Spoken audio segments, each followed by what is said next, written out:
Todos los miércoles tenemos a la profesora Mirna Freite, con quien vamos a abordar temas relacionados directamente a la educación, a la tecnología y a lo que tiene que ver con la gestión educativa, ¿no? En una semana donde la educación está sobre la mesa y no precisamente por reconocimiento al sector educativo, sino por todo lo contrario. Pero ahora vamos a hablar un poquito con Mirna. ¿Cómo estás, Mirna, querida? ¿Qué tal? Buen día. Hola, Mónica, buenos días. Buenos días a vos y a toda tu audiencia. Bueno, antes de ir al abordaje del tema específico que tiene que ver con la formación y lo pedagógico, me gustaría que me dijeras, vos que sos una defensora férrea del trabajo a nivel educativo, ¿no? Y de la lucha que implica muchas veces ir incorporando conceptos nuevos o cosas nuevas o ir ayornándose en tiempos tan complejos como los que nos toca vivir por este año. Me gustaría saber tu opinión respecto de las declaraciones, ¿no? De la ministra Soledad Acuña, ministra de Educación de la Ciudad de Buenos Aires. Bueno, realmente como están las expresiones, creo que tocó muy profundo a la esencia docente, una opinión de escritorio. Desconozco la trayectoria relacionada con educación de esta ministra, pero creo que, y es lo que hablamos en el programa anterior, es decir, generalmente o lo que va a pasar es que va a recaer la calidad educativa dentro del último eslabón, que es la relación docente y alumno. Y no es así. O sea, el docente espera lineamientos. Entonces, la calidad educativa tiene que tener claro esas líneas de acción, esas políticas, para poder ir haciendo ese traslado para que se pueda expandir en todos los niveles. Puede ser, el docente es de vocación. ¿Qué quiere decir esto? Es el docente que ama esa situación, esa práctica de enseñanza-aprendizaje, donde disfruta y se alegra de cada clic que le hace en esa mente de las personas, de sus alumnos, cuando se apropia del contenido. Entonces, desvalorizar eso, yo creo que me parece que es totalmente inoportuno en este momento, donde al docente no se lo reconoce profesionalmente.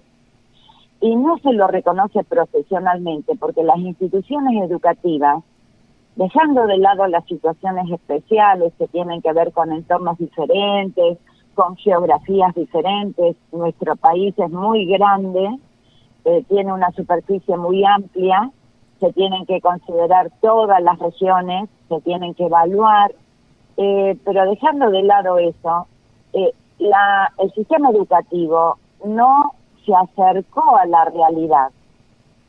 Entonces, es como que estamos pensando siempre en las realidades carenciadas, pero también en Argentina están las otras.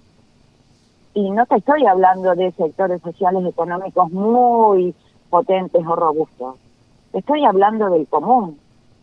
Yo justamente anoche, estoy haciendo el trabajo, el proyecto final en los cursos donde estoy y planteé una actividad que me pareció, desde al no tener esta cuestión de la presencialidad, me pareció que podía ser innovadora y te digo que los alumnos me dieron clase. Entonces, ¿qué estoy haciendo yo? Estoy bajando el nivel, porque esos alumnos pueden estar mejor. Ajá. ¿Hola? Sí, te escucho. Estoy atentamente escuchándote. Sí. ¿Pueden Vos creías que venías con una innovación que iba a moverle el piso a los pibes y de pronto ellos te terminaron dando cátedra porque ya lo tenían súper conocido. Claro, yo no es que iba con una propuesta innovadora, iba con una propuesta que acerque el uso de las tecnologías a una realidad, ¿no? En esta realidad pandemia, pospandemia, todo lo que pueda venir. Y sin embargo, para no avanzar, profundizar, respetando los tiempos, ¿no?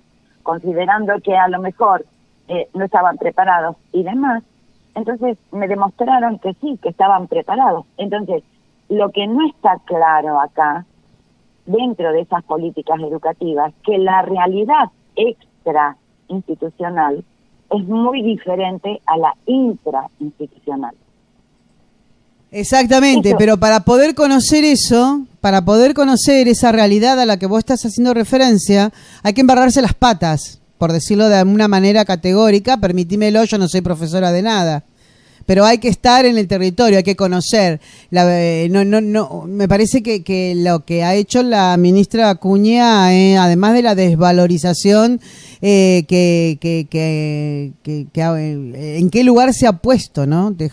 Juzgando y hablando totalmente, en general de algo que seguramente no tiene la menor idea. Como pasa muchas veces, ¿no? Desde los escritorios. Totalmente, Mónica. Yo creo que el docente lamentablemente perdió ese reconocimiento social, ¿no? Por una cuestión de esa necesidad económica. Hoy un docente no puede estar haciendo doble turno. ¿Por qué? Porque la educación desde la profundidad y desde el sentimiento requiere una dedicación full time. Entonces, ¿pero por qué el docente tiene que hacer esto? Porque no está reconocido. Y si las políticas públicas de Estado consideran que el futuro del país está en la educación, ese docente tiene que ser revalorizado. Y si no alcanzara, según la postura de esta ministra, si no alcanzara esa formación terciaria, vayan por la universitaria, pero busquen calidad. No se queden con esa formación terciaria, que acaba, un poco es como que damos pie al tema de hoy. No se queden con ese plan educativo de formación para educadores antiguo. No podemos esperar calidad si no hay actualización de planes educativos de formación de educadores, ¿no? Estamos hablando ya de la persona que busca ser docente. Entonces, esa falta de revalorización, que lamentablemente hasta se trasladó a la familia, ¿sí? ¿Por qué? Porque yo recuerdo cuando era niña, en mi seno familiar, la maestra o el profesor era la palabra autorizada. Ajá. Y hoy la maestra o el profesor están invadidos por la familia. ¿Pero por qué? Porque no hay propuestas relacionadas con lo diario de cada uno. Entonces, cada institución tiene que hacer ese análisis y volvemos al pensamiento sistémico y volvemos a todo esto, de decir, bueno, ¿dónde está mi institución? ¿Cómo está constituida mi matrícula? Y así de a poquito se van a ir adaptando hasta formar una buena estructura.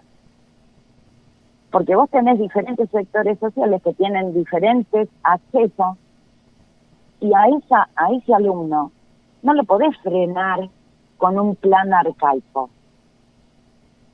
Y ahí estamos hablando de la flexibilidad curricular. Yo creo que realmente es lamentable la opinión de esta ministra.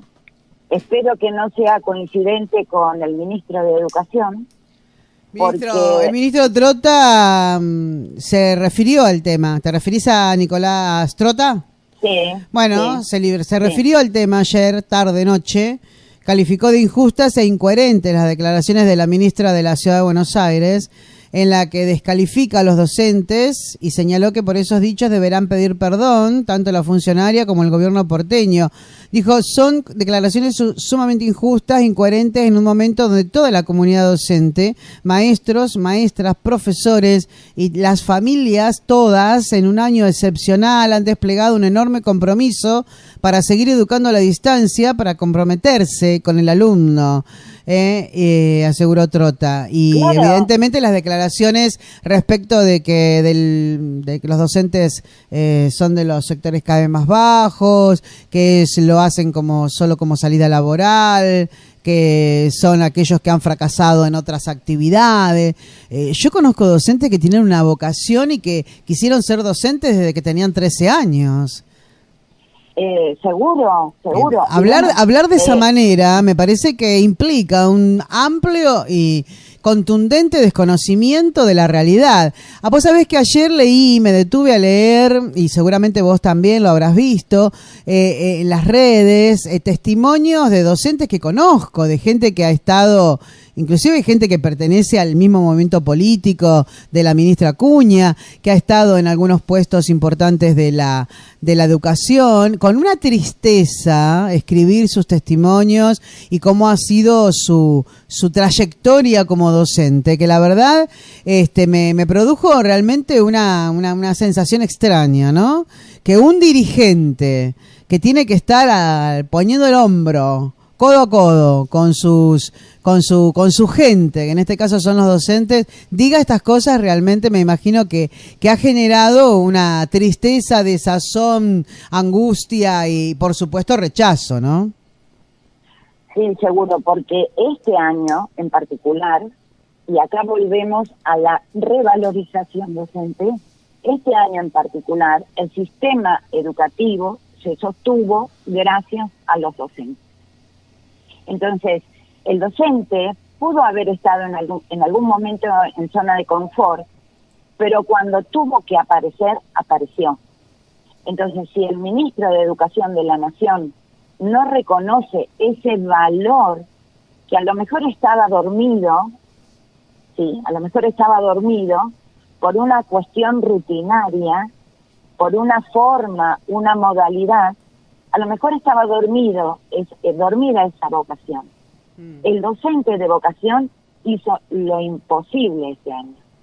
Entonces, si esta persona no lo reconoce, evidentemente, ahí hay un falso escenario, una falsa imaginación de lo que es el sistema educativo. Yo lamento mucho realmente,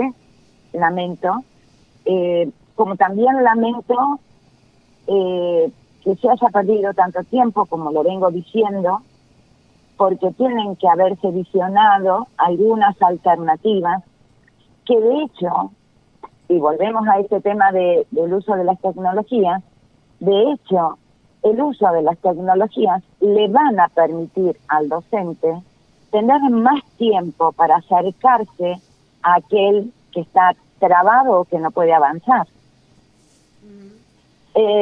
Justamente ayer con este tema de las becas y demás, cuando estuvo ese episodio, yo pensaba, qué pena, ¿no? Qué pena porque seguimos con un sistema de gestión arcaico donde tranquilamente cada concejal puede ver la trazabilidad de las normativas o de las propuestas que llegan, pueden hacer un seguimiento desde su casa y si ven algo que no está bien, no esperar a último momento y actuar.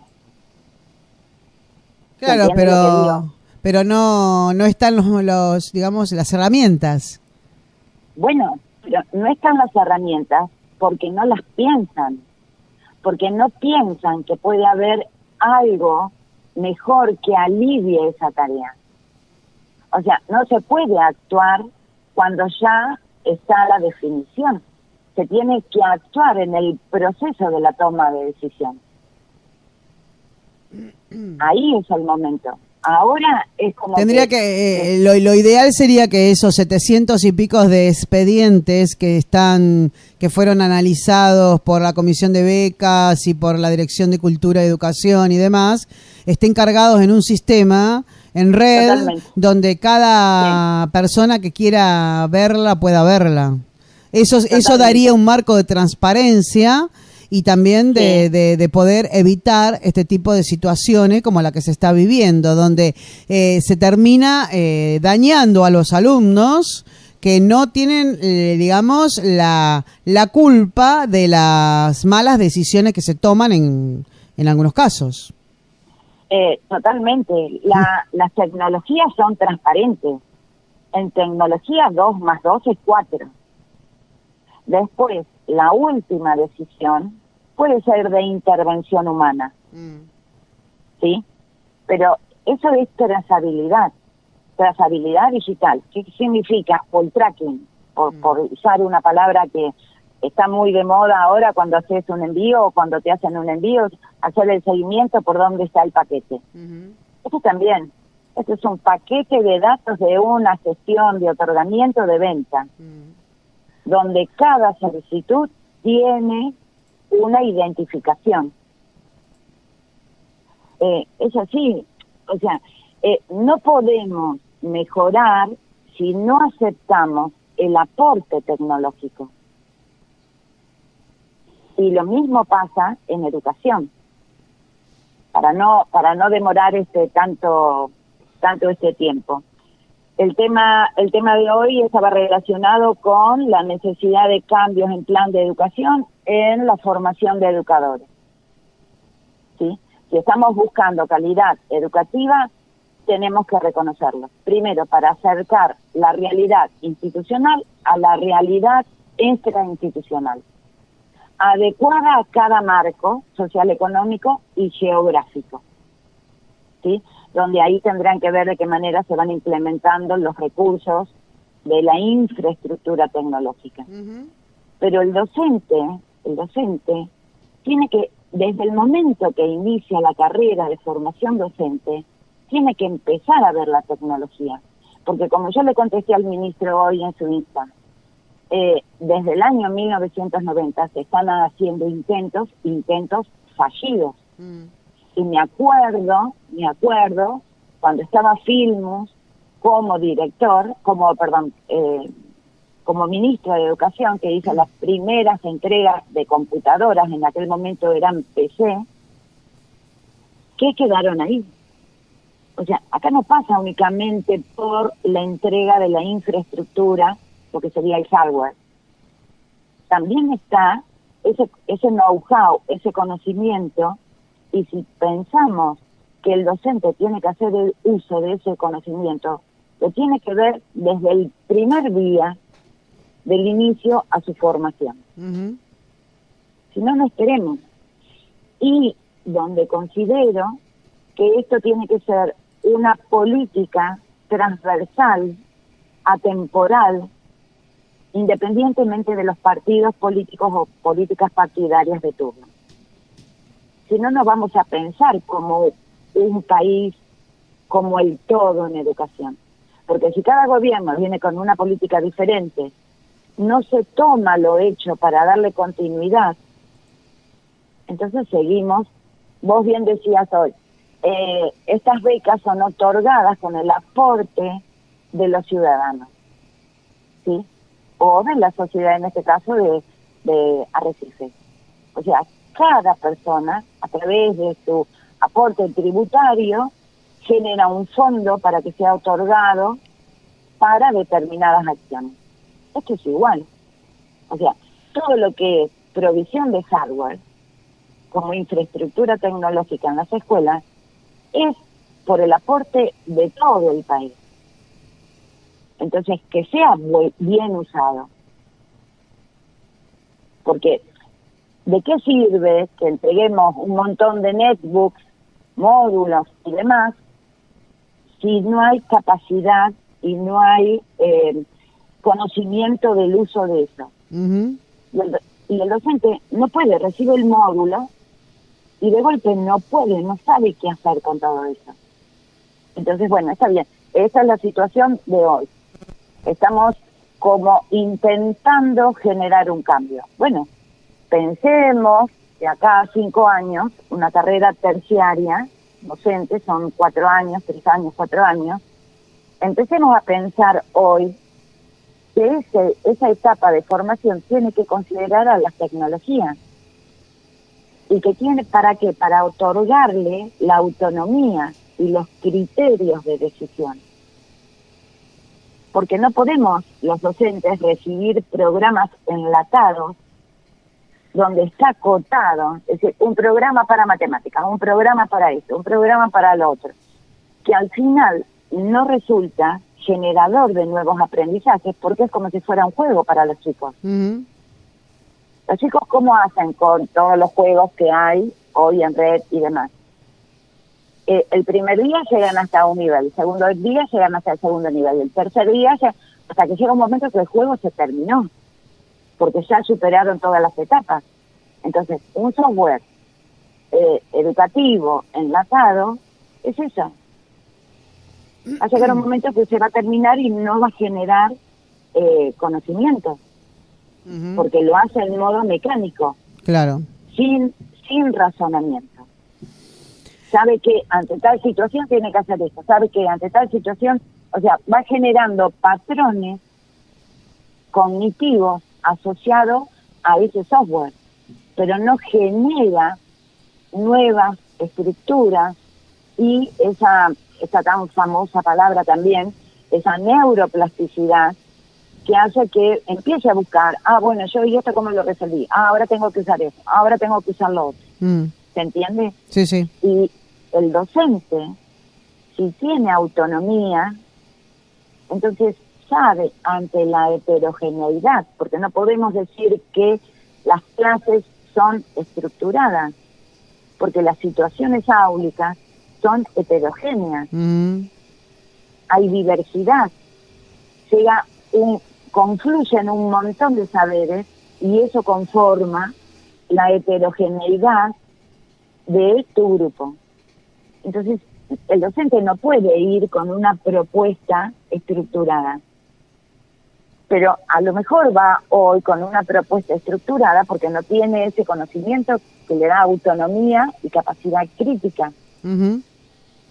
Sí. Y esa es la dimensión que yo considero que es importante cuando estén con ganas y se sienten a pensar cómo cambiamos esto. Porque los cambios tecnológicos están, la realidad extra institucional está, es momento de que la escuela se ubique lo más cercana posible a esa realidad. Porque si el alumno no recibe una propuesta similar, ¿no? Obviamente una propuesta generadora de enseñanza-aprendizaje, similar a los conocimientos tecnológicos que tiene fuera de esa institución, por lo cotidiano, genera apatía. O sea, no lo involucra, no lo incentiva siente. al alumno a poder investigar o poder ir descubriendo cosas, digamos, avanzando, ¿no? Claro. Bien, Seguro. Mirna, se nos acabó el tiempo. Bien. El miércoles que viene seguimos hablando de esto, ¿no? Que tiene que ver con determinadas acciones en el ámbito educativo. Totalmente. Dale. Sí. Un Te agradezco abrazo. mucho. Un beso a vos y a todos. Chao, chao. Hasta luego. Mirna Freites, la profesora Mirna Freites, como todos los miércoles, hablando de lo que tiene que ver con la educación, abordando el tema desde el análisis y desde las carencias que se han puesto de manifiesto, principalmente en estos tiempos, en el ámbito educativo.